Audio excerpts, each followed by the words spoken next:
Estamos começando. Estamos começando aqui. Já coloquei para gravar, tá, moçada? Estamos aqui, eu, a Deni, Ângelo, Carlos. Oi, Carlos. Boa noite. Daniel, Ismael, João, Kelly, Alessandro, Marcelo, Ride. Depois você me fala se eu tô falando errado, hein, Ride? Silvana, Tayla e Thiago. Boa noite, obrigado por vocês estarem aqui. Moçada, a minha intenção aqui, eu vou compartilhar primeiro minha tela. A intenção é a gente ter uma conversa. Só lembrando aqui dentro do. Vou contar aqui. Vocês estão conseguindo enxergar bem? Sim. Obrigado. Aqui é uma parte do plano, né? Do plano de ensino. Eu não sei se vocês. Eu imagino que. Me parece que a Marcela, ela mostrou isso para vocês, né? No primeiro dia de aula. Eu vou ser responsável por ministrar essa parte aqui para vocês.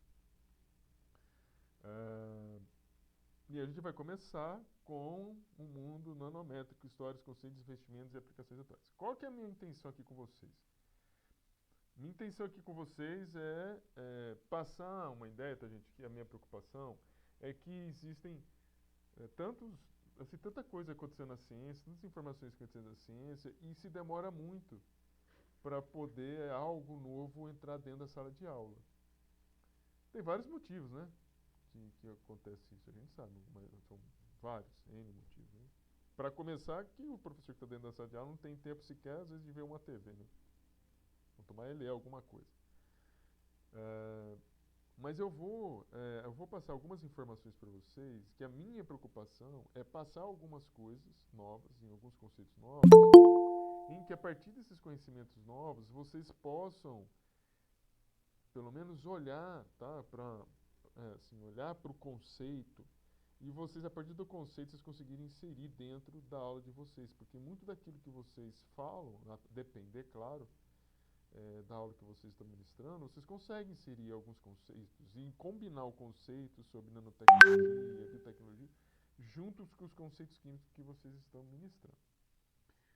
Vocês ficam à vontade para fazer as perguntas, tá?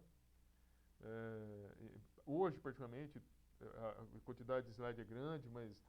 Antes, né? A quantidade de slide é grande, mas aqui tem muitos exemplos de aplicação. Não se assustem com isso. Eu já falei na primeira aula, não sei se todos estavam na primeira aula, mas eu disse lá naquele primeiro momento que eu não iria dar prova para vocês, né? Não sei se vocês estão lembrados, né? Quem estava lá. Não vou dar para vocês. O que eu vou dar a minha ideia é que vocês possam fazer um trabalho no formato de um artigo, com um grupo de até 3 pessoas, onde o objetivo eu vou colocar lá no AVA, tá? A respeito das informações, mas que nesse artigo vocês possam dissertar. Gente, não é artigo de 200 mil páginas, né? Onde nesse artigo vocês possam dissertar como que vocês poderiam, dentro da aula de vocês, como vocês pensam que vocês poderiam utilizar as informações que a gente está estudando aqui relacionado aos conteúdos que vocês estão ministrando. É isso. Isso que me importa, porque a hora que vocês escreverem isso, vocês estão pensando, você está entendendo? De como fazer isso, e vocês vão verificar que para algumas coisas não é difícil a gente fazer isso, tá bom? E aí a gente vai conversando. Pode ser assim, gente? Tudo bem? Cadê? Pode sim. Ok, professor. Vamos aqui. Eu vou compartilhar a tela aqui com vocês.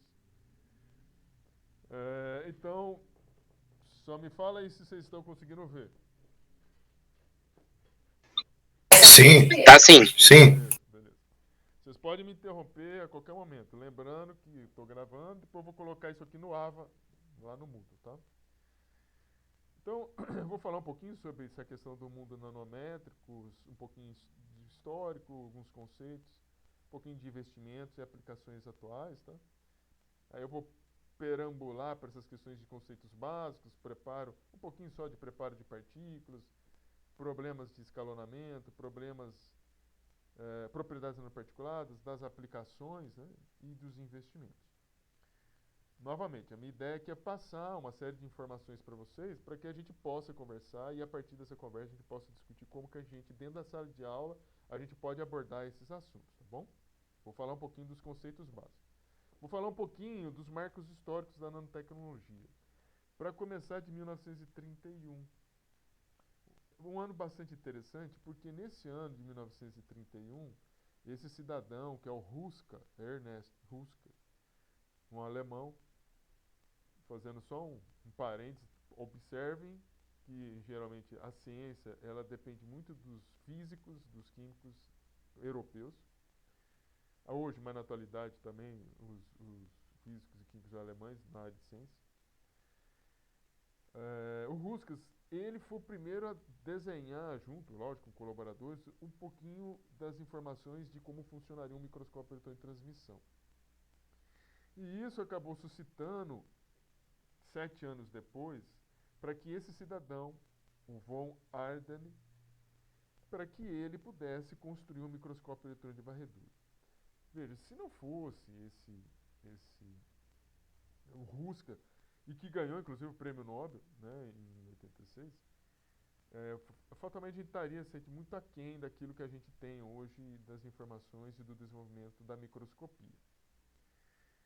Veja que depois de 1931, a gente pula para 1959. Uma palestra desse cidadão chamado de Richard Feynman, no Feynman, que é esse cidadão aqui. Ele fez uma palestra chamada de There's Plenty of Room at the Bottom, ou seja, que há muito mais, né, na parte inferior. Basicamente é isso, né, que há muita mais informações, muito mais coisas na parte inferior, sobre as perspectivas da miniaturização. E ele dizia que a enciclopédia britânica poderia ser escrita na cabeça de um alfinete. Isso em 59. Tem a impressão que a maioria da gente ainda não estava vivo ainda. Né? Tem impressão. Não tem problema nenhum se tiver, mas você tem a impressão que muitos não estavam. Ele ganhou o prêmio em 65, né, com essa visão dessa questão da miniaturização. Depois, em 68, o Shaw, o Alfred Shaw, desenvolveu uma técnica, percebam que é uma técnica que permite depositar camadas atômicas em superfície.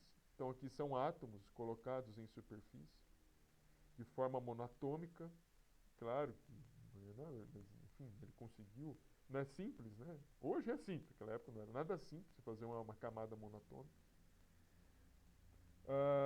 Aí nós temos um salto para 74, onde o Norio Taniguchi foi o primeiro a criar o termo chamado de nanotecnologia. Pela primeira vez ele coloca num trabalho, conceito, né, e o trabalho dele era os conceitos básicos da nanotecnologia. Em 1981 surge o microscópio de tunelamento. Para aqueles que nunca, ou já ouviram falar em tunelamento, mas assim, de uma maneira bastante simples, tá? Vou simplificar bastante para vocês, tá? Se você pegar um fio elétrico e você cortar o fio elétrico e você aproximar o fio, né, os dois fios cortados, sem que você faça com que eles se toquem, existe uma possibilidade dos elétrons passarem de um fio para o outro. A possibilidade deles passarem de um fio para o outro, eles têm que estar próximos, não podem estar encostados. Isso é chamado de tunelamento. Então essa propriedade foi colocada sobre os microscópios e passou a se ter uma outra, né, uma outra perspectiva de imagem de átomos individuais. Isso fez com que 3 pesquisadores, novamente o Ruska, aí o Benin e o Roher, ganhassem, né, o prêmio Nobel.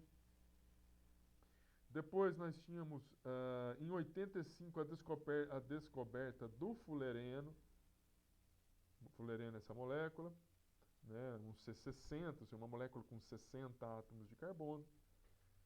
Os descobridores também ganharam o prêmio Nobel, esses 3 descobridores. Depois, em 86, o Eric Drexler, esse cidadão, publicou o primeiro trabalho para divulgação da nanotecnologia. Então você vê como vai ele evoluindo, né? Primeiro surgiu o microscópio, depois começaram a fazer pesquisas e observando coisas mais pequenas.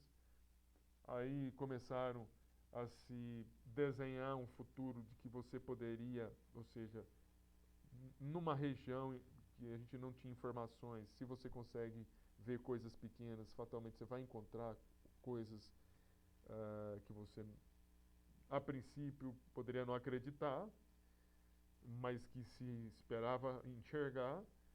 E aí surge o termo de nanotecnologia. Agora, em 86, surge um primeiro trabalho de divulgação de nanotecnologia. Depois, em 87, se começa a falar sobre uma química supramolecular, ou seja, uma química em termos de perspectiva de interações de moléculas com uma visão supra, ou seja, você com um conjunto de várias moléculas, você surte num efeito, numa propriedade macroscópica, e você consegue fazer ou explicar, ou procurar explicações microscópicas para chegar num fato observado macroscopicamente. Depois, em 89, a IBM, com o pesquisador Donald Ager, consegue escrever as letras da companhia utilizando átomos de xenônio, um marco também, né? Isso daí dentro de uma empresa, ou seja, marca a vitória, né, da ciência chegando às empresas em termos de tecnologia. Depois, em 91, imagina aí que muita da gente já estava vivo, né, em 91. Alguns de vocês não, mas alguns aqui já estavam. O Sumio Lijima, né, do Japão, descobre os nanotubos de carbono. E em 92 nós temos o Klaus Sattler, ele consegue sintetizar os nanotubos cônicos de carbono. Pois bem. Mas depois, em 98, o Decker, ele cria um transistor. Veja, uma coisa é você sintetizar as partículas, outra coisa é você utilizar isso para outras finalidades. Ele cria um transistor a partir de um nanotubo de carbono, né, que opera em temperaturas ambientes. E depois, no ano 2000, o Clinton anuncia a Iniciativa Nacional da Nanotecnologia. Veja, isso aí de 1931, 80 ou 79 anos, vamos colocar 80 anos praticamente, para se criar uma Iniciativa Nacional de Nanotecnologia. Percebam se a gente está falando de Brasil, hein? Pois em 2005, o James Tour, ele cria, da Rice University, desenvolveu um nanocarro, ou seja, uma molécula em forma de H, né, com moléculas de fullereno aqui nas suas pontas, que conseguia se movimentar na forma de carro quando se atingia 200 graus Celsius, ou se ele fosse empurrado, pode ser por um feixe de elétrons, ou um feixe que tenha capacidade de energia para colocar essa molécula em movimento na superfície. E aí, isso mundialmente. Veja que eu não falei nada do Brasil. E aqui, vou trazer uma perspectiva agora nacional. 2001 é criado, veja, em 2000 o Clinton cria a Iniciativa Nacional da Nanotecnologia. Em 2001, no Brasil, é criado 4 redes de nanotecnologia pelo CNPq. São chamados de Institutos do Milênio, na área da nanotecnologia. Primeira iniciativa no Brasil. Ou seja, acho que eles observaram o que estava acontecendo nos Estados Unidos, criaram aqui também. Depois, 2 anos mais tarde, criaram um grupo de trabalho para a elaboração de um programa de nanotecnologia, e que suscitou na criação de uma coordenação geral de políticas e programas de nanotecnologia, que atualmente é a coordenação de micro e nanotecnologia. Depois, em 2004, Foi iniciado um programa de desenvolvimento da nanociência e nanotecnologia no âmbito do programa plurianual da ciência, né? E a criação de um grupo de trabalho para estudo sobre a implantação de um laboratório nacional de micro e nanotecnologia. Pois em 2004 foi criada a ação transversal de nanotecnologia nos fundos setoriais do CNPq, ou seja, juntou-se recurso para poder investir em projetos voltados para a nanotecnologia. 4 anos depois da criação do Instituto do Milênio, foi lançado o Programa Nacional de Nanotecnologia, com um protocolo assinado, um protocolo de intenções assinado entre o Brasil e a Argentina, criando o Centro Brasileiro Argentino de Nanotecnologia. E aí foi em 2006 iniciado atividades nesse Centro Brasileiro Argentino.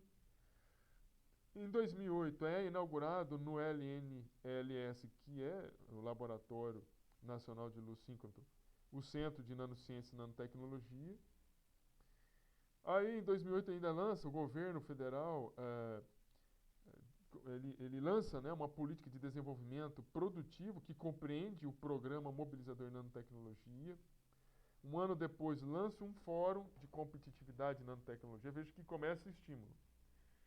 Em 2012, cria-se o Sistema Nacional de Laboratórios de Nanotecnologia, chamado CISNANO, coordenado por aquela Coordenação Geral de Micro e Nanotecnologia do Ministério da Ciência e Tecnologia.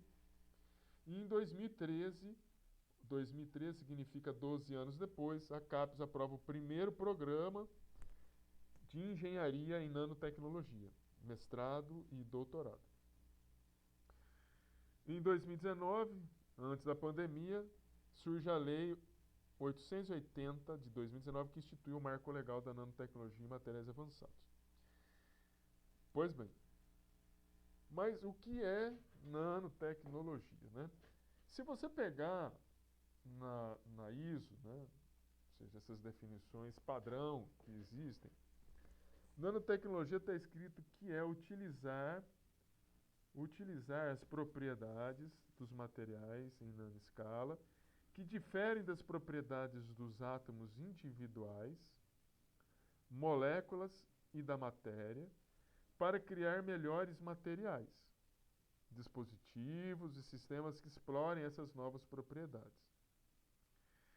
Então, veja, você vai trabalhar com materiais em escala, em nanoscala, para que você possa diferenciá-los em termos de propriedades atômicas, moleculares, materiais. Ainda assim, significa compreender e controlar a matéria e os processos em nanoscala, tipicamente, mas não exclusivamente, abaixo de 100 nanômetros. Então, existe uma definição que aborda que nanotecnologia significaria você controlar a matéria e os processos em nanoscala, tipicamente, mas veja, não exclusivamente, abaixo de 100 nanômetros em uma ou mais dimensões. E aí, o aparecimento de fenômenos macroscópicos vão depender do tamanho, vão depender de outras propriedades dessas partículas. Muito bem. Até aí, tudo bem? Tudo bem. Tranquilo, tranquilo. Vamos ter um pouquinho de noção do que vem a ser essa questão de nano e por que é pequeno, né? Aqui eu tenho uma figura do lado esquerdo do rio Amazonas. Né? Uma dimensão tirada do satélite do rio Amazonas que mede 7.000 quilômetros. Bicho, 7.000 quilômetros não é pouco não, né? São 7 milhões de metros e 7 bilhões de milímetros. Né? Se você pegar uma torneira da sua casa e abrir ela um pouquinho, você pode chegar a ter uma gota de uns 7 milímetros. Não pode abrir muito, né? Senão a gota vai ter um diâmetro maior. Você pode ter uma gota aí de uns 7 milímetros. Pois é. Assim, um nanômetro, ou seja, o significado de um nanômetro, corresponderia ao tamanho dessa gota em relação ao tamanho do rio Amazonas. Eu fazendo a comparação do diâmetro dessa gota em milímetros, com 7 bilhões de milímetros que existe na dimensão de um rio Amazonas. Percebam que 1 nanômetro, tem um provérbio, não sei se é um provérbio, que diz sobre a dificuldade de você procurar uma agulha no palheiro. Talvez seja até pior que isso. 1 nanômetro é algo muito pequenininho. Beleza? Muito pequenininho. Uma outra dimensão que a gente pode, para dar uma questão de dimensão de tamanho para vocês, é o seguinte. Vamos sair da esquerda para a direita.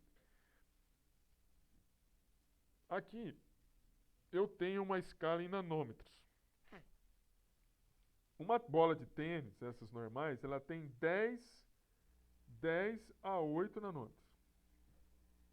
10 a 8 nanômetros. 10 a 8 nanômetros significa que nós estamos falando de 10 milhões, né? 10 milhões de nanômetros. De nanômetros, tá? Uma bola de tênis. Uma cabeça de alfinete, 10 a sexta, 1 milhão de nanômetros. Uma célula cancerígena, um tumor, uma célula, né, cancerígena, porque um tumor pode ser maior do que isso. Uma célula tumoral, ela está na faixa de 10 a 4 a 10 a 5. Então, 10 a 4 a 10 a 5, 10 a 4 nós estamos falando de 10 mil nanômetros a 100 mil nanômetros. Uma bactéria, 1000 nanômetros. 1000 nanômetros. Um vírus, Covid, né, o vírus do SARS-CoV, 10 a 2, ou seja, 100 nanômetros. Então, um vírus tem 100 nanômetros. Um anticorpo, 10 nanômetros. Uma molécula de glicose, 1 nanômetro. Uma molécula de água, 0,1 nanômetro. Conseguem compreender que 1 nanômetro é pequenininho? Conseguem? Sim, professor. Beleza. Um outro conceito que eu gostaria de falar para vocês, né? O que é nanociência, ou melhor, o que é nanomedicina, o que são nanofarmacêuticos e o que é nanociência, né? Veja, nanomedicina é um conceito que tem surgido, é recente que eu estou falando para você, tem 15, 20 anos, e isso na ciência é pouco. Nanociência e nanotecnologia, ou seja, nanomedicina é a somatória da nanociência mais a nanotecnologia. Né? É a ciência e a tecnologia misturadas no sentido de você poder realizar diagnósticos, de você tratar e prevenir doenças, de você aliviar dores, melhorar a saída do ser humano, usando ferramentas moleculares, para você ter um efeito supramolecular, um efeito macroscópico. Quando você junta nanomedicina mais os medicamentos, mais um fármaco, é chamado de nanofarmacêuticos. São fármacos que são manipulados em escala nano ou que são produzidos, né, manipulados em escala nano, onde os nanomateriais, e esses nanomateriais podem ser os princípios ativos ou podem ser alguns adjuvantes, que acabam desempenhando um papel terapêutico fundamental, ou seja, eles trazem uma resposta diferenciada para um determinado tratamento. Então, diante disso, a nanotecnologia ela compreende, né, o controle da matéria e dos processos em nanoescala, exclusivamente abaixo de 100 nanômetros, não exclusivamente abaixo de 100 nanômetros, mas principalmente abaixo de 100 nanômetros. E 100 nanômetros a gente está falando de uma faixa viral. Uma faixa viral. Dentro da nanotecnologia, essa questão do tamanho dos materiais é muito importante, a gente já vai verificar isso daí. Quando você fala em termos da saúde, é importante porque quando você faz materiais pequenos, esses materiais têm que ser capazes de penetrar nas células, ou se você fizer um material muito pequeno, que for um medicamento, e você fazer a opção de você pegar um medicamento cuja administração dele não seja por via oral, não seja por via intravenosa, intramuscular, ou seja, por exemplo, por via aérea, respiratória. Se você tiver também um material muito pequenininho, você pode favorecer a entrada fácil e a saída fácil também. E o efeito acaba sendo ruim. Então não é assim, todo material que é pequeno é bom para tratamento. Quando você faz um medicamento que é por via oral, em geral, materiais abaixo de 500 nanômetros, eles já não funcionam muito bem. Porque existem processos dentro, né, do processo, processo, né, dentro do estômago, quando você ingere um alimento e até que possa atingir o seu fígado e a substância sofrer um processo de biotransformação, ela passa, sabe, por processos de interações moleculares e também processos passivos e ativos dentro do nosso organismo. E às vezes esses processos passivos, se ele tiver tamanhos muito pequenos, acaba que a eficiência de eliminação desse material acaba sendo muito grande. E quando fala de eficiência, a gente fala num sistema intravenoso, nós temos que tomar muito cuidado também, porque esse material pequeno, materiais acima de 200 nanômetros, eles acabam sendo identificados pelos macrófagos. Existem proteínas no nosso sistema circulatório, chamado de opsoninas, que acabam interagindo com essas partículas, né, que a gente acaba ingerindo dentro de um medicamento no seu sistema circulatório. Essas opsoninas, elas sinalizam, elas grudam na partícula, elas levantam uma antena, balançam a antena, de tal maneira que os macrófagos possam enxergá-las e os macrófagos, ao identificar essa partícula, vai levar embora. Ele vai levar para o fígado, ele vai levar para o pulmão, ele vai levar para o rim, ele vai levar para algum órgão que possa fazer a excreção dessas partículas. Professor, nesse sentido, então, existem preocupações em relação à toxicidade das nanopartículas? Eu acho que eu coloquei aqui, mas eu não falei, tem sim, porque inclusive as pessoas que trabalham dentro das indústrias, trabalhando com material como esse, ele é um material, né, você tem que trabalhar. Eu lembro, só para vocês terem uma ideia, eu trabalhei e é uma coisa que às vezes a gente não percebe, tá? Eu trabalhei na indústria farmacêutica, eu lembro que eu estava com uma colega junto, nós dois juntos, trabalhando numa sala fechada, hermeticamente com pressão negativa, e a gente estava mexendo com hormônio. E estava, sabe, com vestimento especial, etc.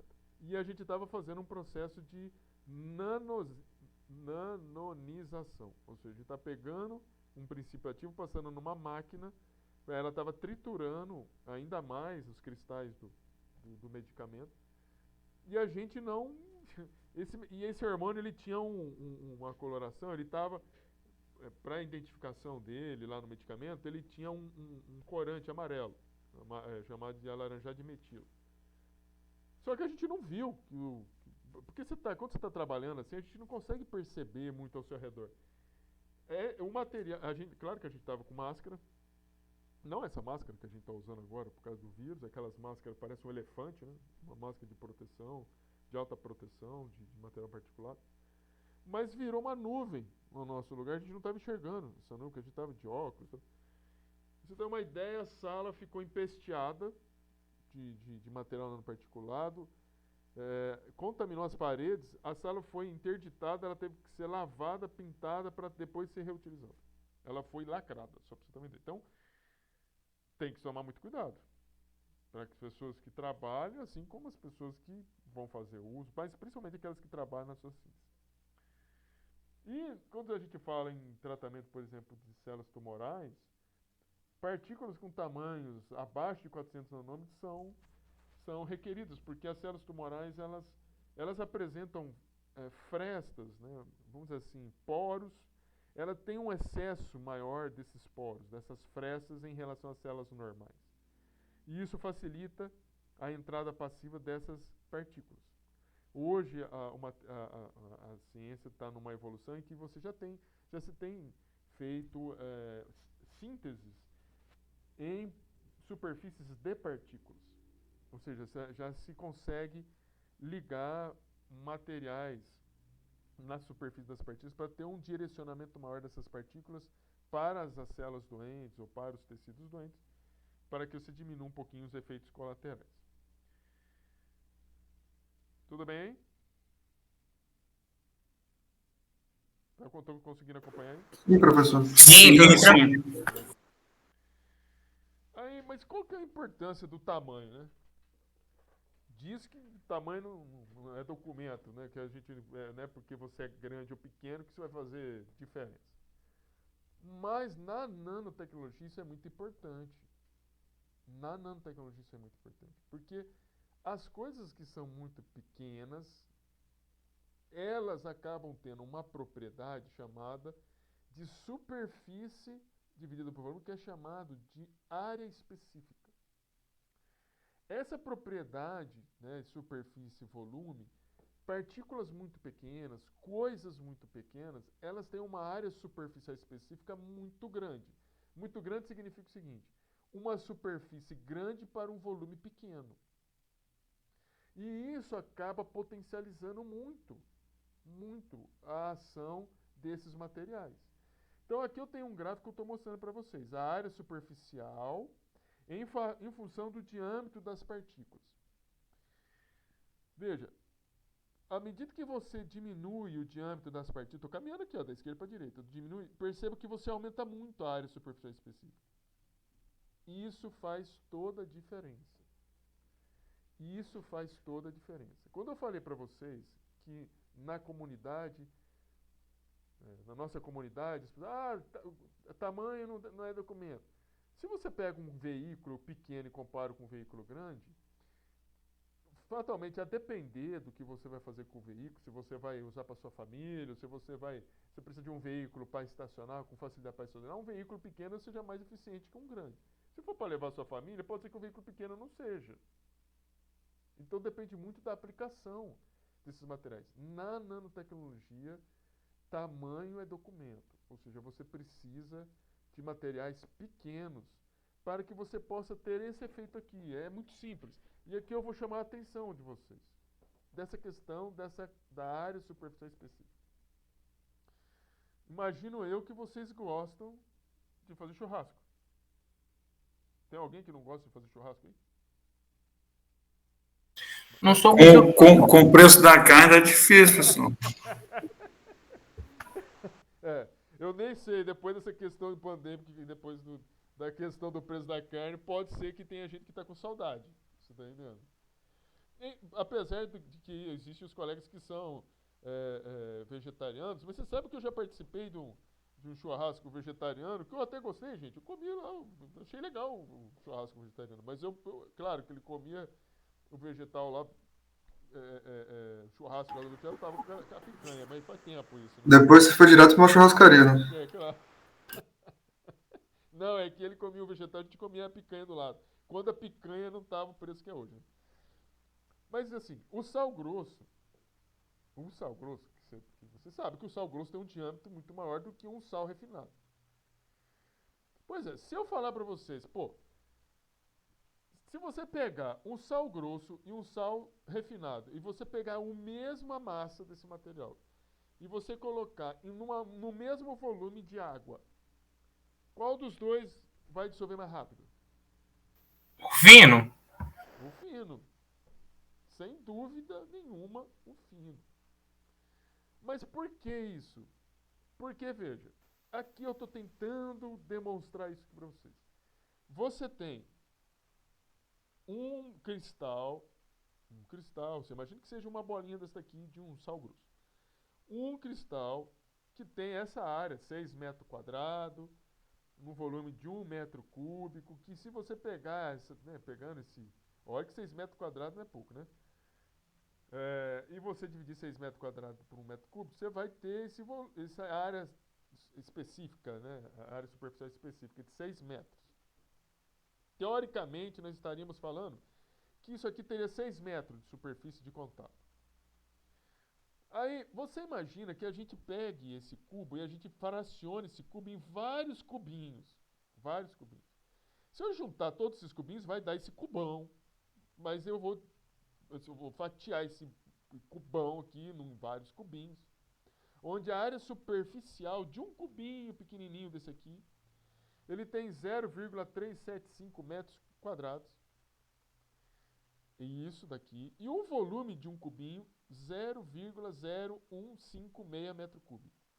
Mas olha só, se eu somar todos esses cubinhos, todos eles, eu vou ter uma área superficial de 24 metros quadrados.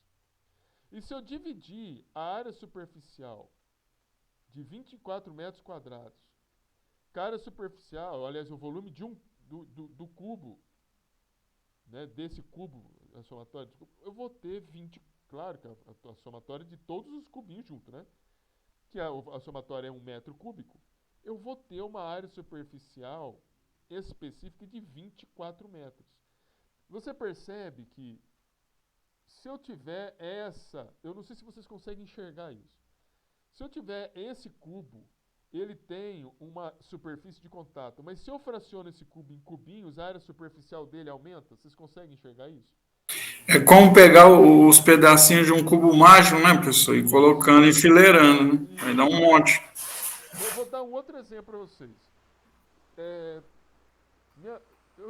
Inclusive ela existe ainda, chama pedra pume ou pedra pome? Acho que é pedra pome. Ela é uma pedra que geralmente as pessoas usam para descamar a pele. Isso, para lixar a pele. Essa pedra pume, é pedra pume ou pedra pume? Eu não sei, mas é isso, que usa para lixar a pele. Essa pedra, se você olhar para a pedra, se a pedra ela fosse lisa, Pomes. pomes,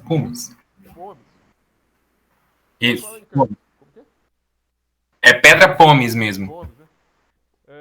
Essa pedra, se você tivesse a superfície dela lisa, você teria uma determinada área superficial. Mas você olha para ela não tem uma superfície lisa, ela tem vários poros. Pomes, obrigado. Ela tem vários poros. Esses vários poros significa mais ou menos isso aqui, ou seja, você tem vários poros, aqueles poros têm sua superfície. Você somando aqueles vários poros, você vai ter uma área superficial específica tremenda. É assim que funciona, por exemplo, o carvão ativado. Um carvão ativado ele é um carvão cuja superfície dele é altamente porosa. Então a área superficial é muito grande. Ah, professor, mas isso vai adiantar em quê? Vai adiantar naquilo que você vê macroscopicamente.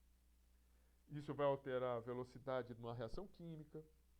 Isso vai fazer, como eu disse para vocês, se você tem você pega um sal como esse e você coloca num frasco, ou você pega esse aqui e coloca no frasco, fatalmente vai acabar, você vai ver a diferença na solubilização.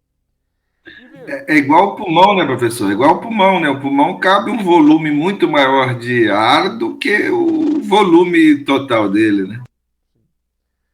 Então, veja que eu estou passando um conceito para vocês. Um conceito de área superficial específica. Mas como que você poderia trabalhar isso dentro de uma sala de aula? O que isso tem a ver com aquilo que você fala para os alunos de ensino médio, por exemplo? Agora eu dei um power, um pare aqui, pisei no freio e estou falando de uma outra coisa. Interações intermoleculares. Vocês não falam de interações intermoleculares para certas turmas do ensino médio? Sim. Vocês falam, né? Pois é. Interações intermoleculares, dentre as interações, tem as interações, tem as ligações hidrogênio, né, que são ligações que acontecem, geralmente se observa isso daí para elementos químicos, para substâncias moleculares que apresentam átomos de flúor, oxigênio e nitrogênio ligados com hidrogênio. Você tem as interações de Van der Waals, que pode existir para compostos polares, e aí você vai ter algumas interações do tipo dipolo-dipolo. Você tem também interações de Van der Waals, chamadas de forças de London. Essas forças de London são interações mais fracas, são interações entre compostos, entre moléculas que são apolares. Então, são interações, geralmente, de moléculas que apresentam dipolos, são dipolos instantâneos, né, com dipolos induzidos, por causa da movimentação da nuvem eletrônica. Mas você pode ter esse tipo de interação. Por exemplo, íon-dipolo. Você pode ter situações de íons, como eu estou mostrando aqui para vocês, um cátion, um ânion, e moléculas, que poderiam ser, por exemplo, moléculas de água, que poderiam estar em torno desse cátion e desse ânion, e aqui mostrando essas interações, como que essas moléculas se orientam em torno desses íons. Isso é uma interação íon-dipolo. Moléculas de água apresentam momentos dipolares resultantes, ou seja, você vai ter os elétrons que são compartilhados na molécula, acaba se concentrando mais, tomando como exemplo a molécula de água, mais próximo dos átomos de oxigênio, os hidrogênios vão ficar com uma deficiência, e aí os polos negativos, que vão estar mais próximos ao oxigênio, vão se orientar em direção a um cátion, e o polo positivo, que estaria no hidrogênio, se orientaria para os polos negativos. Bem, isso é uma característica que você pode associar a isso aqui. Porque para você solubilizar um trem desse, você... Bem, eu não sei se todos vocês, durante a formação de vocês viram o desenho de retículos cristalinos, né? A princípio, nós todos deveríamos ter visto um pouquinho sobre retículos, né, sobre retículos cristalinos. Só que é uma representação de um retículo cristalino, bem simples, de um retículo cristalino, de cloreto de sódio. E que quando você pega as moléculas de água, você pega um sal que você coloca dentro da molécula de água, as moléculas começam a se orientar em torno do retículo e você vai desfazendo o retículo. Você vai destruindo o retículo, você vai solubilizando o material. Agora, imagine que esse retículo tem um tamanho menor do que eu estou mostrando aqui. Fatalmente, a velocidade da solubilização vai ser maior. Tudo bem aí, gente? Falou, Kid. Beleza. Tudo bem aí, gente? Compreenderam? Sim, sim. Poderia falar também de cinética da reação, né, professor? Claro. E vai influenciar na cinética da reação. Então, essa questão, veja, a gente está falando de tamanho. O tamanho na nanotecnologia é muito importante. Apenas o fato de você reduzir, sem você alterar a substância, você pode você pode suscitar o aparecimento de novas propriedades. Você pode alterar a resistência dos materiais. Você pode alterar a maleabilidade dos materiais, a elasticidade, a condutividade e o poder de combustão. Só o fato de você reduzir o tamanho. Veja, você não está falando de síntese. Nós não estamos falando de síntese. Nós estamos falando do fato de nós reduzirmos o tamanho das coisas. Substâncias que são estáveis em dimensões maiores tornam-se reativas. Isolantes passam a ser condutores. Substâncias opacas passam a ser transparentes. Só o fato de você mudar o tamanho dos materiais que estão sendo utilizados. Por exemplo, para gerar um material isolante. Então, como exemplo, eu dei aqui o carbono grafite, né, ele é maleável, o carbono grafite. O carbono que você tem aí na sua lapiseira ou no seu lápis. Mas em escala nano, na forma de nanotubo, ele é mais resistente que o aço. E 6 vezes mais leve. O alumínio, em escala nano, entra em combustão espontaneamente. Imagine que você pega uma panela de alumínio na sua casa, você pega um pedaço de alumínio e você vai querer nanonizar esse alumínio. Vai pegar fogo. Ele vai entrar em combustão. E o ouro muda de cor, dependendo do tamanho. Muda de cor. Mas o que acontece quando a gente manipula, né, então, a matéria nessas dimensões? Por exemplo, efeitos quânticos passam a ser explorados. Lembrando, tá, gente, que as questões dos efeitos quânticos é uma questão interessante pelo fato de que a mecânica clássica, a mecânica de Newton, e sempre a gente, quando fala do Newton, a gente fala daquela equação, força é igual massa vezes aceleração. Aquela mecânica assim, né, vamos dizer assim, newtoniana, para não falar que é simples, porque a mecânica também não é tão simples assim, mas a mecânica newtoniana, ela é uma mecânica que ela funciona bem para objetos, para materiais de tamanhos convencionais. Objetos nanonizados não funcionam com a mecânica clássica. A mecânica newtoniana não consegue explicar muita coisa do que nós vemos dentro do mundo nanométrico. Outra coisa, os efeitos gravitacionais perdem importância quando você está trabalhando com material nanoparticulado. Então, eu vou dar um exemplo para vocês. Se você pega uma pena de qualquer ave, e você, desde que não seja uma ave muito grande, né? Mas você levanta ela do solo e você solta a pena, primeira pergunta, a pena ela vai cair rapidamente até o chão? Não vai. Né? E inclusive, quando você movimenta sua mão para pegar a pena, o que acontece com a pena? Ela não se desloca no ar? Não se desloca no ar, não se desloca? Pois é.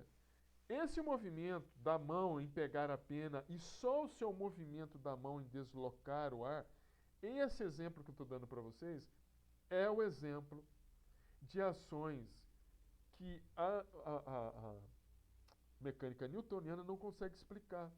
E que se você, por algum acaso, quiser tocar num átomo, por exemplo, ou num elétron, por exemplo, esses corpos tão pequenos, para você tocar neles, você tem que usar ferramentas luminosas, por exemplo, tão poderosas, tão fortes, que a luz vai deslocar o elétron, a luz vai deslocar a matéria, e você perde referencial de velocidade, ou você perde referencial de posição.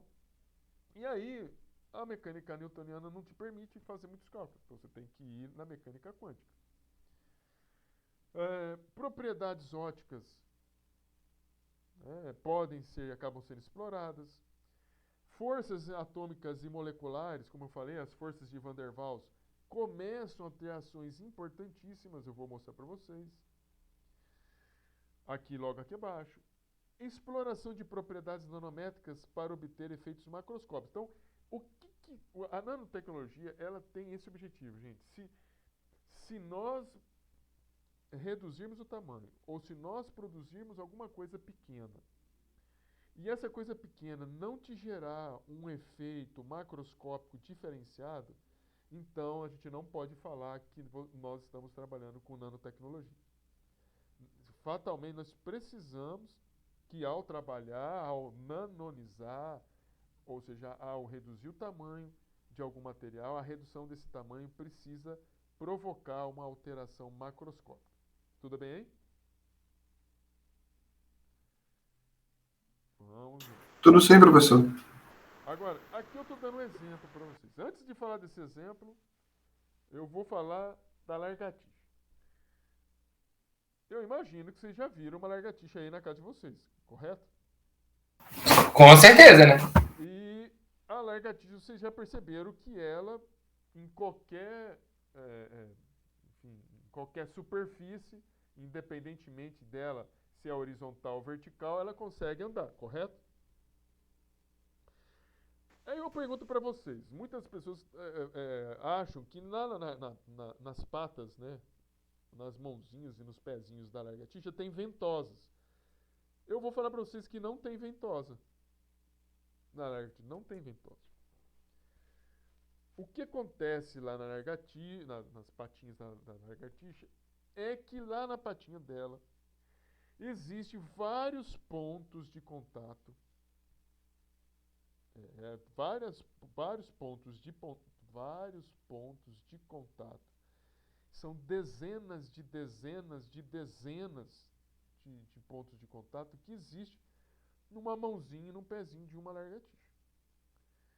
Isso você vai encontrar dezenas, ou seja, centenas, né, de pontos de contato numa mãozinha, numa outra mãozinha, no pezinho, no outro pezinho, de tal maneira que a força, peso, né, do corpo da lagartixa em relação aos pontos de contato permitem que a lagartixa possa andar, perambular por uma parede vertical, sem cair. Nós também conseguiríamos subir na parede. Eu sei que tem gente que quer subir na parede e não consegue. Mas a gente conseguiria subir na parede. Se você olhar para a sua mão, você vai encontrar 6 pontos de contato. 5 dedos mais a palma da sua mão. Esses pontos de contato é um número pequeno. Para que você colocando a mão na parede, as forças de Van der Waals sejam suficientes o bastante para que você possa subir pela parede. Mas, veja, eu estou falando de forças de Van der Waals, que é uma coisa que você pode falar dentro da sala de aula. Aqui eu estou mostrando para vocês uma figura de um material adesivo. Veja que ele possui vários pontos de contato nanométricos. Você vai ter dezenas, isso daqui, né, é numa escala nanométrica, em que você coloca esse adesivo em algum material como esse, em que permite que o cidadão possa andar na parede. Ah, professor, mas é um adesivo. É um adesivo, que é constituído de material nanoparticulado. Você começa a aumentar o número de contatos. Então você começa a aumentar o número de contatos, né, para a direita, ou melhor, para frente, para trás, para a direita, para a esquerda. E isso vai fazer com que você tenha maior contato com uma parede, as forças de Van der Waals vão ser potencializadas e você vai subir na parede. Tudo bem? Tudo bem? Beleza. Aqui eu estou mostrando alguns exemplos, algumas representações de materiais nanoparticulados, principalmente usados também na indústria farmacêutica e fora dela. Materiais nanoparticulados constituídos por lipídios, que são moléculas que apresentam, que mimetizam a sua pele, por exemplo, podem ser utilizadas para mimetizar, para copiar a sua pele. Então aqui eu tenho esses lipídios organizados, né, uma forma, isso aqui você pode ter uma matriz sólida, tá, desse material lipídico. Os fullerenos, que eu já mostrei para vocês, que são as moléculas com 60 moléculas de carbono. Micelas que são constituídas, por exemplo, por organização supramolecular de moléculas de, por exemplo, de detergentes, de emulsificantes, ou seja, de estabilizadores coloidais, em que você pode ter as partes. Aqui eu estou mostrando uma forma de uma emulsão, né? De uma micela, de uma organização micelar, em que a molécula, a parte polar dela está voltada para a água e a parte apolar para dentro, e ela se estrutura dessa maneira esférica, que é a maneira em que você tem o menor gasto de energia possível, que é essa na forma de uma gota, na forma de uma esfera. Os lipossomos também são constituições feitas para mimetizar a pele humana. Só que aqui você pode ter um lipossoma que não necessariamente, ele necessariamente vai ser uma partícula em que a matriz, ou seja, toda a partícula inteira é definidamente inteiramente constituída por fosfolipídios, ou seja, ela pode ter diferentes camadas e no seu interior ela pode ter líquidos, né? Ou seja, não necessariamente ela é uma matriz sólida. Ciclodestrinas, uma molécula que tem poro, né? Ela é uma molécula porosa, ela tem um buraco aqui por onde as outras moléculas podem interagir. Dendrímeros, que são organizações, são sínteses em que você constitui macromoléculas que podem acabar favorecendo a interação com outras moléculas. As nanopartículas, ou seja, nanopartículas que são chamadas de nanosferas ou nanocápsulas. Nanosferas são as nanopartículas cuja matriz é sólida, as nanocápsulas, a matriz não é sólida. Os quantum dots são partículas de tamanho muito pequenos, são ditos como partículas pontuais, e os nanotubos. Aqui eu mostro para vocês algumas microscopias, né, só para vocês verem essas partículas. Aqui eu estou mostrando do meu lado esquerdo nanopartículas poliméricas, aqui do meu lado direito as nanopartículas inorgânicas, as nanopartículas orgânicas. Aqui eu tenho uma escala de 2 micrômetros. Micrômetro significa 2.000 nanômetros aqui. Então, isso aqui, você vai ter materiais que o tamanho nanométrico dele é grande. Você vai estar vendo aqui partículas de 500 nanômetros, 600 nanômetros, 1.000 nanômetros. Aqui você tem uma escala de 100 nanômetros, são nanopartículas lipídicas. Veja que as partículas não necessariamente elas são sempre esféricas. Aqui eu estou mostrando, já estou aqui nas inorgânicas, são nanopartículas de sílica, nanopartículas de selênio, nanopartículas de titânio, nanopartículas de ouro, nanopartículas de prata, e aqui também as nanopartículas de titânio. Então, cada uma vai ter a sua configuração, a sua morfologia, vão se organizar de alguma maneira. E quando a gente fala de morfologia, perceba que você pode ter partículas que podem ser no formato triangular, que pode ser no formato de cone, no forma de bastonetes, na forma de estrela, na forma isso aqui deve meu Deus do céu, isso aqui é de um tubo. Isso aqui é um nanotubo de carbono. E professor, quando você falou que tem a substância e que há uma diminuição do tamanho dela para que ela possa ter uma... Acontecer isso, da substância. Da substância. Preservativo, ou medicamento. Então, você, pelo slide que você passou agora, você tratou de substâncias conhecidas, né? Substâncias não, elementos químicos, né? Metais aí. Então, essa questão da nanopartícula seria um tratamento até chegar ao tamanho de nano? Pode ser, assim, então, para que ele possa ter um efeito, né, diante de uma determinada reação. Sim, são duas formas. Aqui, geralmente, quando você pega esses materiais, essas nanopartículas inorgânicas, elas são muito utilizadas para que você possa ligar algumas moléculas sobre elas.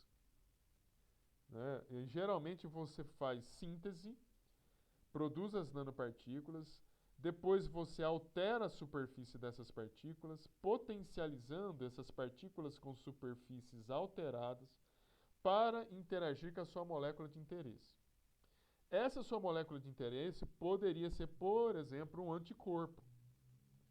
Poderia ser um anticorpo ou poderia ser um antígeno para interagir com o anticorpo que está no seu organismo, entendeu? Então, assim, aqui eu estou mostrando uma partículas que podem ser utilizadas como veículos para administrar o medicamento. Aqui eu também posso ter matrizes poliméricas onde o medicamento pode estar misturadas com a matriz polimérica ou lipídica, misturadas. Pode estar na superfície também, aqui pode estar misturado. Aqui é mais difícil estar misturada, aqui é mais na superfície, geralmente ligadas. E pode ter o exemplo, como eu falei para você, de você não utilizar essas superfícies de contato. Você vai nanonizar o próprio princípio ativo e você vai administrar o próprio princípio ativo. seria a questão daquelas dragas de remédio, que geralmente vem um pozinho dentro. Aí eu. Geralmente, seria as dragas em que você colocaria o pozinho só o princípio ativo. Mas eu vou te dizer que nos medicamentos é mais comum que você tenha materiais poliméricos e que o medicamento esteja misturado aqui com o material polimérico, na matriz do material polimérico. Beleza? Beleza. Muito bem. Professor, me veio uma dúvida agora. Aí se o material, ele vai ter material polimérico, ele vai meio que o anticorpo, a substância vai meio que absorver em cima do material polimérico, do material nanométrico, né? Por exemplo, como é que evita que gerem camadas de material? Isso pode acontecer, isso sim.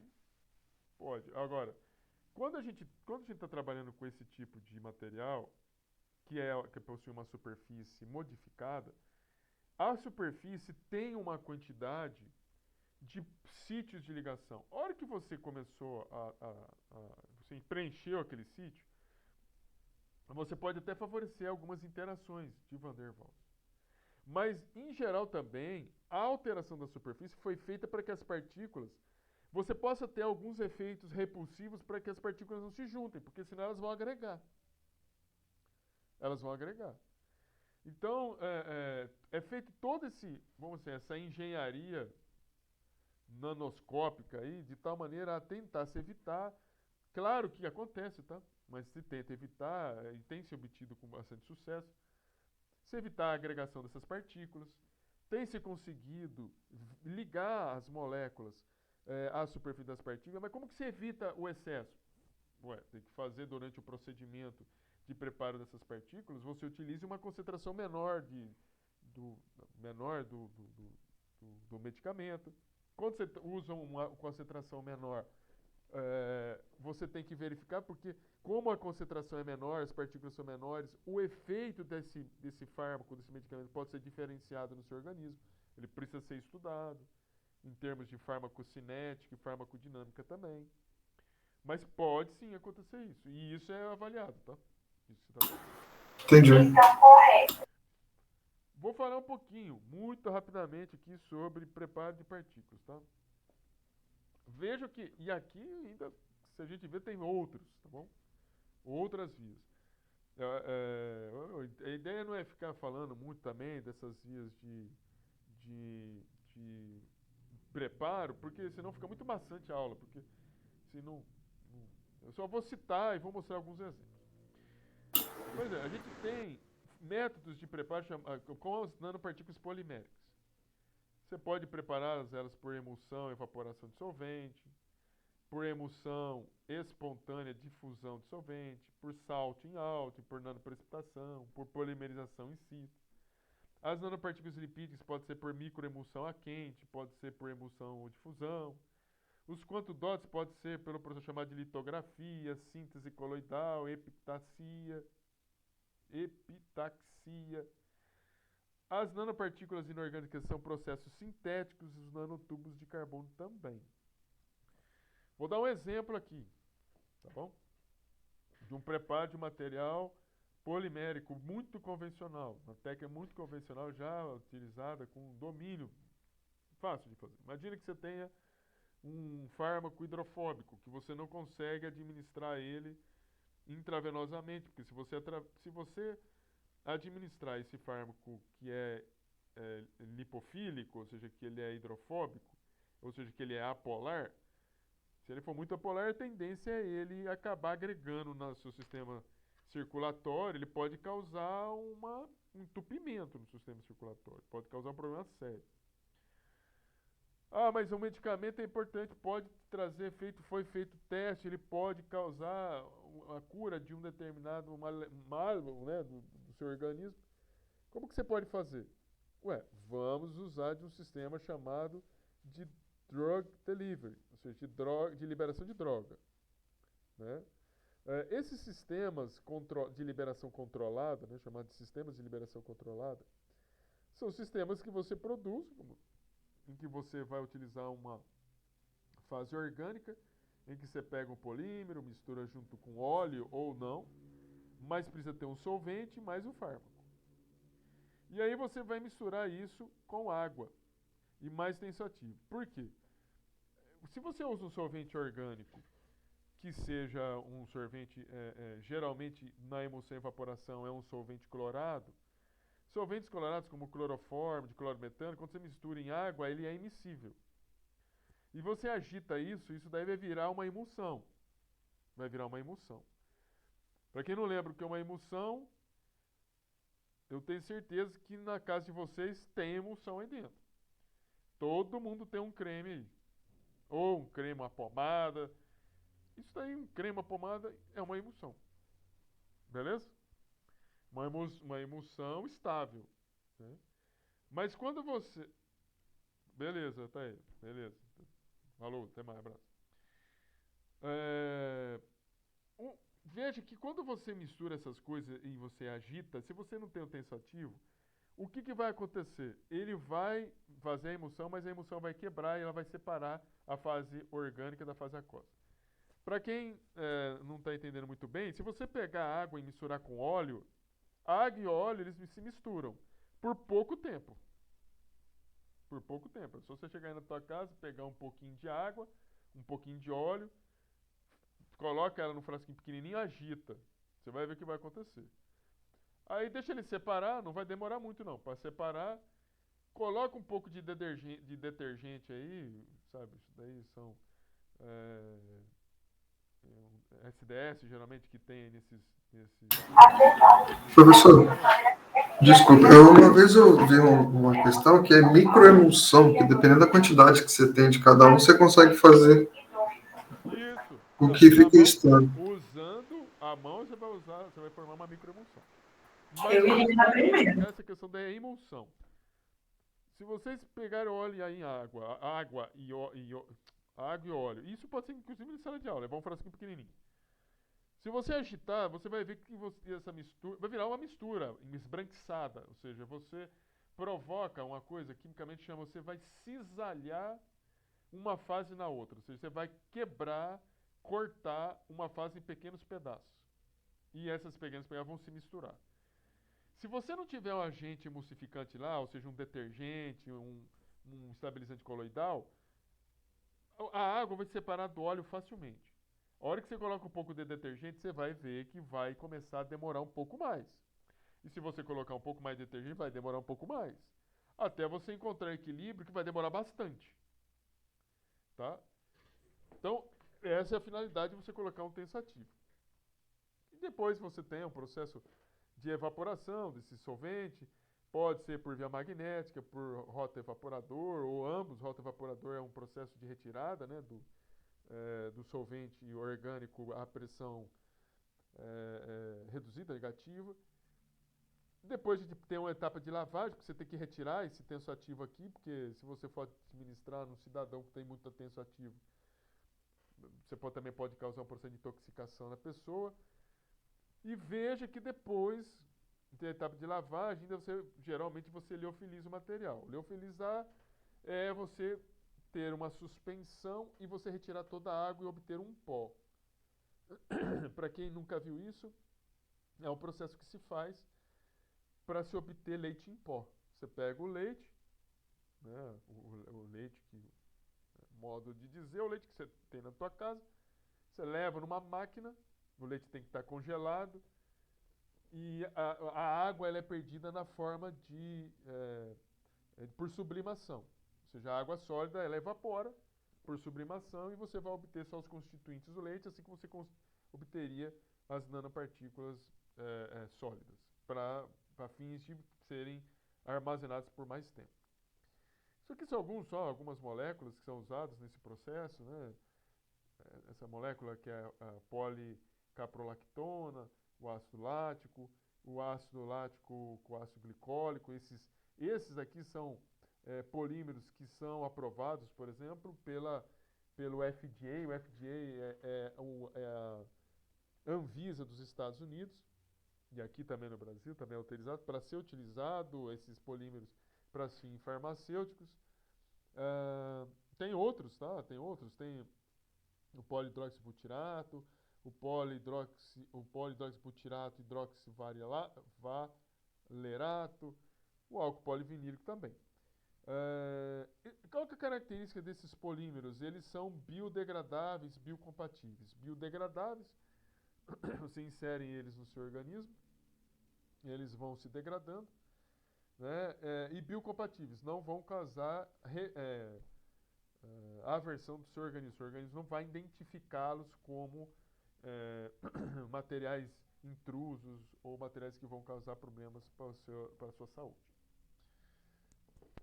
Aqui é um outro modelo, chamado para produzir nanopartículas lipídicas sólidas, microemulsão a quente.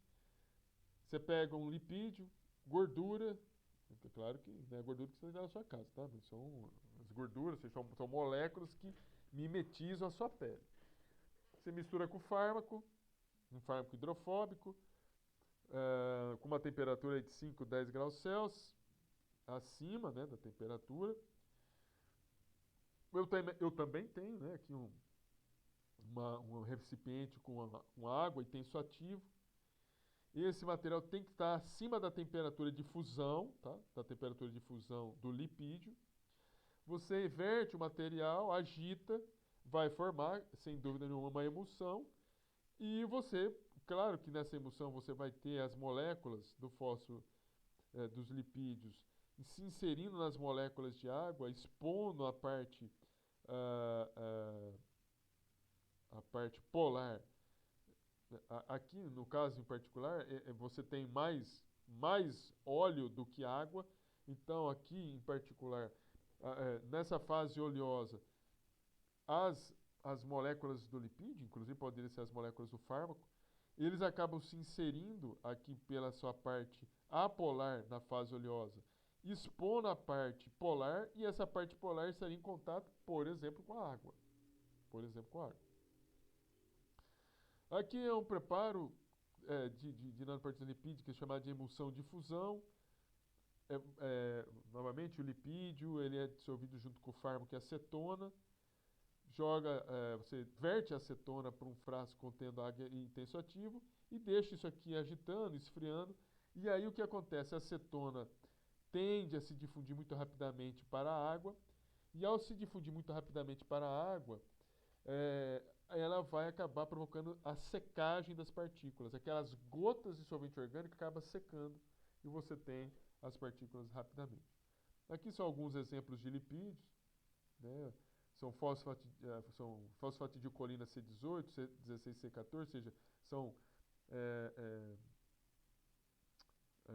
moléculas, né, com cadeias com 14 carbonos, 16 carbonos e 18 carbonos. Que você tem aqui grupamentos polares e, na verdade, com cargas positivas e cargas negativas. Os quantodots são processos sintéticos, acho que não vem o caso a gente entrar em detalhes, sabe? Mas são processos sintéticos para se produzir quantidotes, partículas de tamanho infinitamente pequenos. As nanopartículas de ouro também, sabe? Isso aqui já é um modelo antigo, hoje já se produz nanopartículas de ouro utilizando tetracloreto de áureo em água e usando como material redutor, né, do ouro 3, aqui é um ouro 3+, e ele acaba se reduzindo a ouro 0. E hoje tem feito colegas, inclusive na Universidade aqui do Espírito Santo, que são especialistas em produzirem nanopartículas de ouro, reduzindo o ouro 0, onde o agente redutor ele é proveniente de materiais naturais. Por exemplo, pode ser proveniente de um chá que você toma, que a gente nem sabe que nesse chá tem algum agente redutor. Os nanotubos de carbono também, isso aqui são técnicas antigas. Professor, o áudio sumiu aí um pouquinho.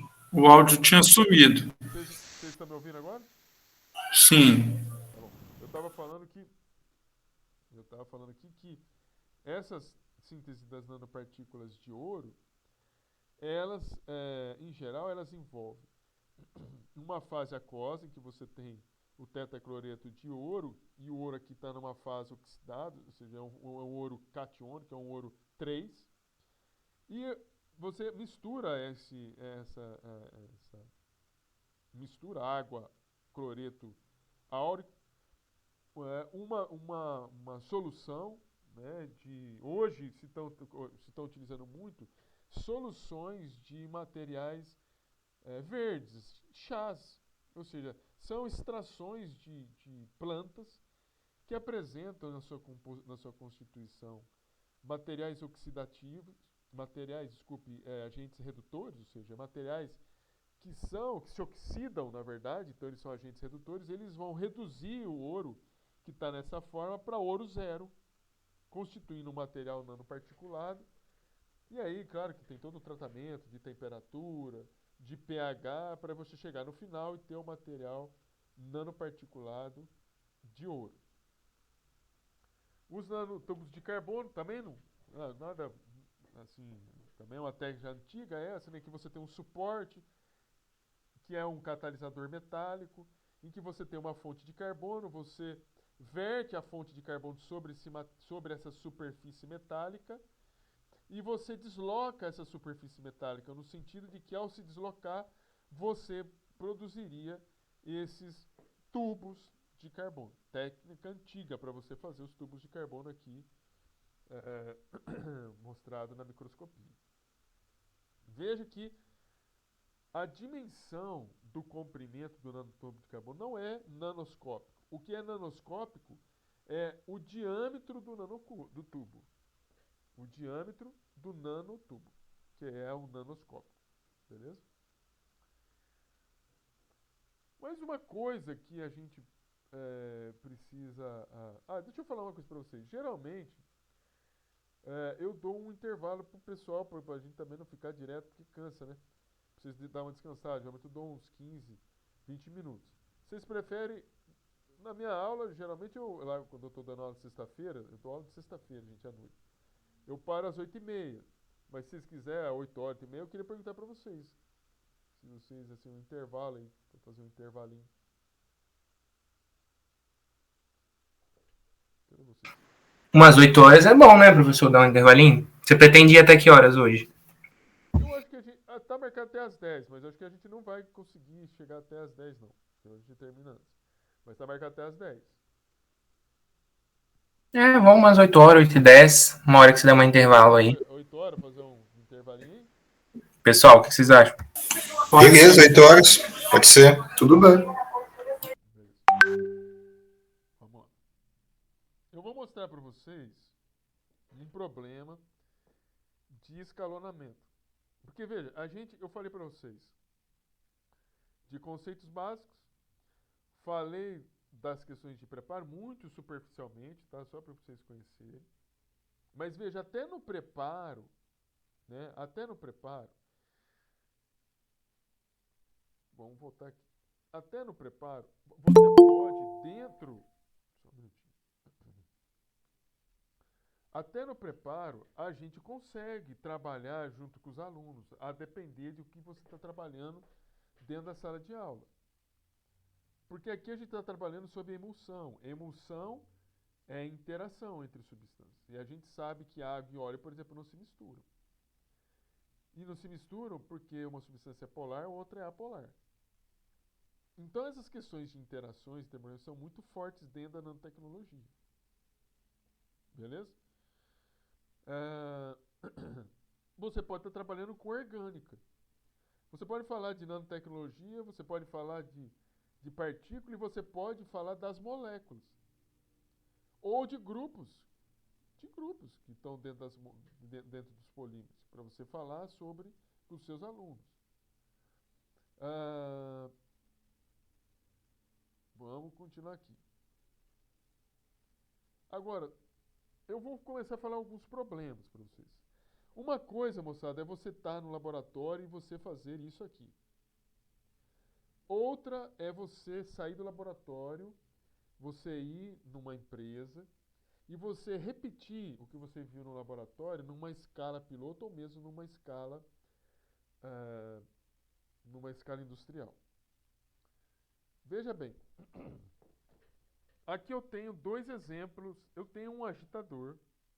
Isso aqui é um agitador. que é utilizado para fazer nanoemulsão. Né? É de uma marca, né, da Aica, ele é chamado de Ultra Turrax. Para você ter uma ideia, só para você ter uma ideia do que eu estou falando. Um carro convencional, tá? Ele atinge aí sei lá, uns 8. Será que um carro convencional atinge uns 8.000 RPM no motor? Acho que sim, né? 3.000 não, acho que é um pouquinho menos. O meu deve chegar a uns 6.000 RPM. Uns 6.000 RPM. Um Fórmula 1, o motor de um Fórmula 1 deve girar aí uns 10.000, 12.000 RPM.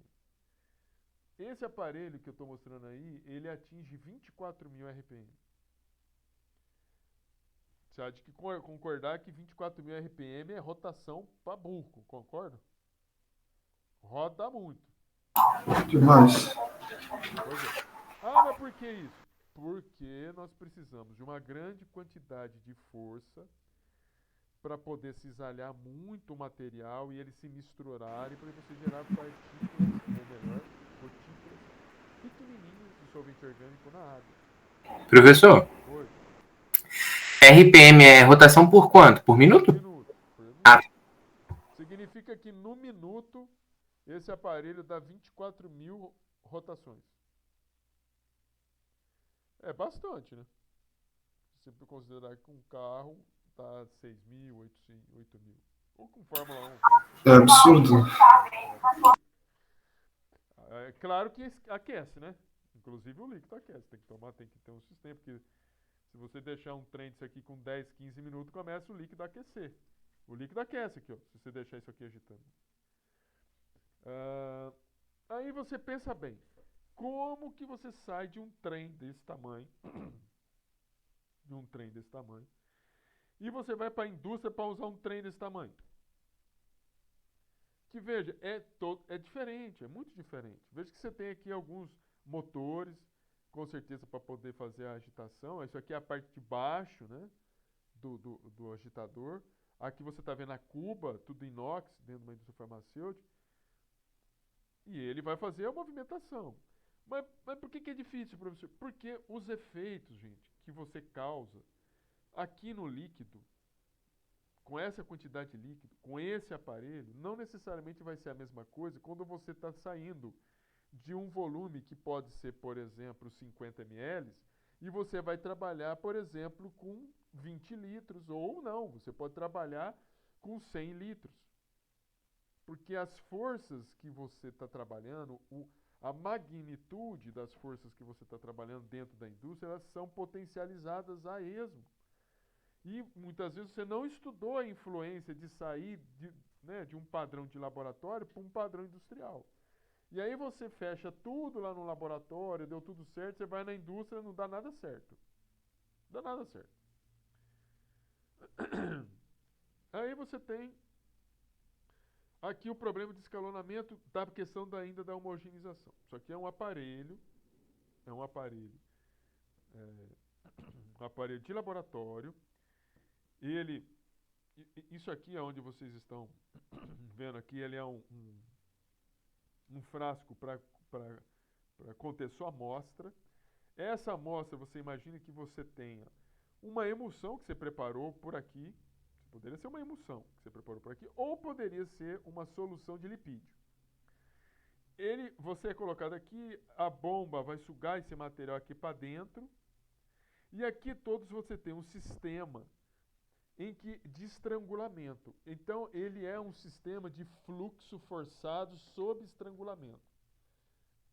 É você imaginar que você está numa piscina e que você é forçado a passar sob sucção sobre um espaço pequeno. Você há de concordar que tu vai se machucar. Você faça sob pressão num espaço pequeno, e você tendo que passar várias vezes por um buraco de espaço pequeno. O que isso faz? Vai fazer com que a emulsão ela tenha partículas cada vez mais pequenas. Isso é de uma bancada. Aonde aqui você tem dois parâmetros, você consegue monitorar dois parâmetros, que estão aqui por essas manivelinhas aqui, ó. que é o tamanho do orifício por onde passa o líquido. E aqui vai mostrando a pressão. Aqui eu estou mostrando um piloto, não é nem industrial. Aqui é um piloto, em que você tem, só o que eu estou enxergando aqui, 8 peças em que você pode controlar as cavidades, os modelos de cavidades, por onde passam os líquidos. Ou seja, as interferências e influências do maquinário sobre o processo de produção de alguma coisa nanoparticulada é muito grande. Aí você sai desse material, vai para esse, e você não consegue reproduzir o que estava no laboratório, nem sempre. O que está no laboratório da indústria.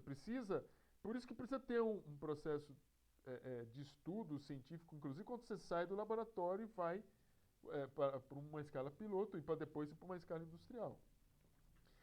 Isso aqui, por exemplo, isso aqui é chamado de spray drying. É uma outra maneira de você preparar formulações nanoparticuladas. Você está vendo aqui um frasco, né, um Erlenmeyer, que aqui tem um tubo. Isso aqui é uma bomba peristáltica, ele puxa o líquido. Esse líquido vai ser injetado aqui dentro. Aqui você está vendo um recipiente de vidro. Aqui. Ele cai nesse recipiente de vidro. Veja que nesse recipiente de vidro entra um fluxo quente no contrafluxo. Veja, o líquido entra por aqui por cima, ele é aspirado, ele é nebulizado aqui. Entra um fluxo que vem de baixo para cima quente para secar a emulsão. E aqui é feita uma pressão negativa, aonde é feito um ciclone nesse lado aqui, aonde o material ele vem secando, passa para cá e acaba sendo depositado aqui. Bem, isso é um equipamento de bancada. Olha um spray drying industrial. Imagina tu fazer isso que eu estou falando muito simplesmente, porque você está vendo a quantidade de botão que tem aqui, ó? É uma quantidade absurda de parâmetros. São 4 parâmetros com várias variáveis. E isso é no laboratório. Será que a gente consegue aqui nesse spray dryer? Eu não sei. Nesse aqui a gente teria que ver. Às vezes tem muito mais controle, muito mais influências que a gente não percebeu, não estudou, que teria que estudar. E no processo de lavagem, então? Geralmente nos processos de lavagem, nós temos centrífugas. Isso aqui não é parece uma lavadeira, mas não é. É uma centrífuga de chão, é chamada de high speed, em que você coloca as suas suspensões aqui dentro da centrifuga, o material particulado ele acaba precipitando, aí você joga a fase líquida, coloca mais fase líquida, redispersa, centrifuga de novo. Aqui já é um material, um sistema de ultrafiltração. Então você tem a suspensão aqui, que ela é aspirada por uma bomba peristáltica, passa nos filtros e volta de novo. Vai de novo, passa nos filtros e volta de novo. Isso é no laboratório. Olha na indústria. Isso aqui é uma centrífuga industrial. Isso aqui é um processo de filtração, né, em que, veja, olha o número de passagens aqui. E olha o total de passagens que eu tenho aqui. Ou seja, as interferências macroscópicas que eu tenho aqui são muito maiores do que quando a gente olha para um processo laboratorial mais simplificado. Eu falei do processo de liofilização para vocês. Aqui você tem um processo de liofilização, transformação de uma suspensão em pó. Isso é um liofilizador. Você coloca o leite aqui, você faz um vácuo, né, uma pressão negativa, e a água acaba sendo, que está aqui dentro, você está vendo, não sei se vocês conseguem ver que está branco, bem branco aqui, ou seja, é alguma suspensão, um líquido que foi congelado. Ele, quando ele é congelado sob baixa pressão, ele permanece congelado. E aí o gelo, né, ou seja, a água sólida que está misturada com a suspensão, acaba sofrendo sublimação, sai do estado sólido para o gasoso, passa aqui para a pressão negativa e acaba sendo armazenada aqui embaixo. Ela começa sendo armazenada aqui embaixo. Depois que o material está todo seco, a gente tira esse material, abre o equipamento, a água que está aqui dentro, que vai aparecer no estado sólido. Por quê? Porque ela sai no estado sólido para o vapor, entra aqui, quando ela entra na câmara aqui embaixo, essa câmara é gelada, ela é refrigerada. Ela passa do estado de vapor para o estado sólido novamente. E aí a gente abre e o material sólido que estiver aqui vai passar para o estado líquido, vai fundir e a gente vai conseguir retirar o material. Agora, aqui eu tenho um liofilizador industrial, em que tem rampa de aquecimento, aqui não tem rampa de aquecimento, ou melhor, rampa de congelamento, aliás, aqui tem, aqui não tem. Aqui os sistemas de controle são muito bem definidos, aqui você tem poucos sistemas de controle. Para você sair de um liofilizador de laboratório para um liofilizador industrial, a gente pena muito, porque as variáveis são muito maiores. E essas questões, essas variáveis serem muito maiores, isso acaba interferindo muito nas propriedades do material. Se você sabe e controla muito bem na produção do seu material, você vem produzir partículas. Eu quis mostrar aqui para vocês, tá, gente? Para parecer, vocês entenderam o que eu estou falando. Aqui não são materiais nanoparticulados, são microparticulados, mas fiz de propósito para vocês enxergarem. A depender de como você trata as propriedades que você trabalha, você pode produzir partículas com um formato muito bem definido, ou você pode fazer com que as partículas sejam muito porosas. Elas continuam sendo de formato esférico, mas veja, se a finalidade minha for, por exemplo, usar as partículas para ser um condutor de medicamento, como que eu vou pegar uma partícula muito furada como essa, se eu vou perder o material? E eu quero que a substância não saia totalmente de uma hora para outra do nosso organismo, porque às vezes ela é tóxica. Ops, desculpa aí, gente. Porque ela é tóxica. Então, é assim, mas quando que acontece isso, professor? Falta de controle no sistema. Você sai de um processo de laboratório, vai para um processo industrial, não segura. Aí você vai ter isso aqui, ó. As partículas com perda de morfologia, em que uma partícula como essa, que perdeu a sua esfericidade, pode ser que ela já não funcione mais. Você perdeu ela, você está entendendo? Bem, e como que o pessoal tem feito isso hoje, né? Tem tratado isso? O pessoal tem tratado muito isso fazendo estudos de fatores. Né? Que fatores? Fatores, parâmetros que interferem sobre as propriedades dos materiais nanoparticulados. Aqui eu estou mostrando duas: tempo de emulsificação, método de preparo, temperatura da fase aquosa, em que você faz um trabalho, né, usando um pouquinho de quimiometria, mas é uma quimiometria usando um planejamento fatorial, em que você estuda a influência desses fatores sobre propriedades. Por exemplo, aqui é sobre propriedades do tamanho ou sobre a quantidade de partículas que você obtém da recuperação. Isso aqui é um gráfico, né, chamado de gráfico de Pareto, em que todas as barras que passam aqui da linha do erro são ditas que são significativas. E você veja que, em particular, nesse caso que eu estou mostrando para vocês, existe uma combinação dos dois fatores aqui, ó, desses dois fatores aqui, que é muito mais importante no tamanho, sobre o tamanho da partícula, do que eles individualmente. E a gente só consegue fazer isso trabalhando com planejamento fatorial para identificar parâmetros, a influência de parâmetros, o efeito sinérgico de parâmetros. Veja que aqui eu vou ter um efeito sinérgico. Significa que quando eu aumento mudo o método de preparo junto com o aumento da temperatura, isso vai provocar para mim um aumento do tamanho. Aqui a resposta é a seguinte: quando é positivo é aumento, quando é negativo é diminuição. Tá? E aí você pode chegar no processo de otimização, obtendo superfícies de respostas, aonde você vai ter uma eficiência de recuperação menor ou aonde você vai ter maior. Né? E isso daí pode variar dependendo da metodologia que você está utilizando no preparo. Aqui é uma metodologia de emulsão e evaporação, aqui é uma metodologia... Tô ficando gago, gente. Uma metodologia de emulsão e difusão. Deixa eu ver um negócio aqui. Deixa eu só falar aqui, a gente já para, tá bom? Aí a gente continua daqui a pouquinho. E aí, o que acontece? Veja, às vezes, o que interfere na propriedade, às vezes, é o solvente.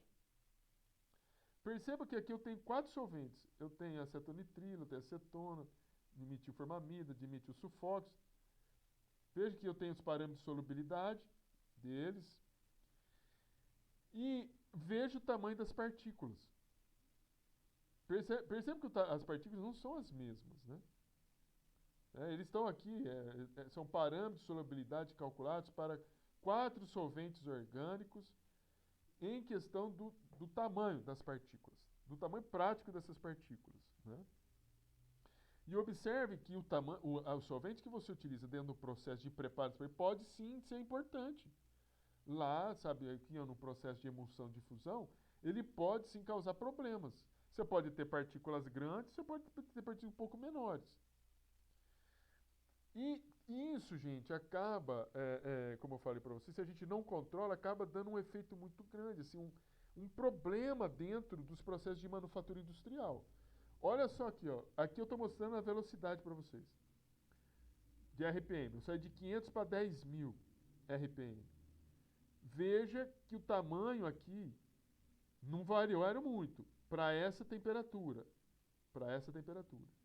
Mas se eu mantiver a velocidade fixa e variar a temperatura, você varia um pouco o tamanho, mas vai variar muito mais a eficiência de encapsulação.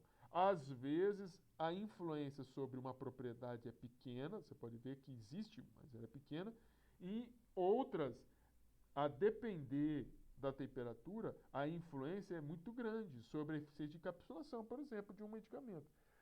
Vamos parar para pensar o seguinte: como que uma indústria vai querer encapsular um medicamento se você obtém só 34% de eficiência? Não vão querer. A perda é grande. Inclusive, 66% é pequeno.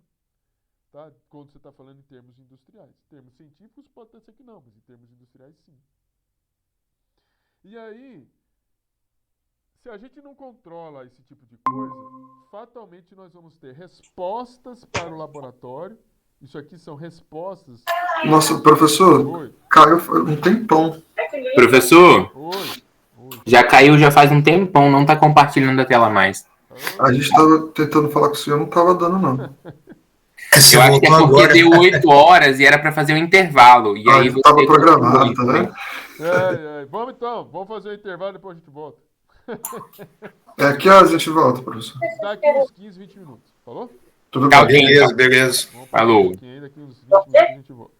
Tá ok. Falou. Tchau. Estou encerrando a primeira parte aqui. Daqui a pouco a gente volta.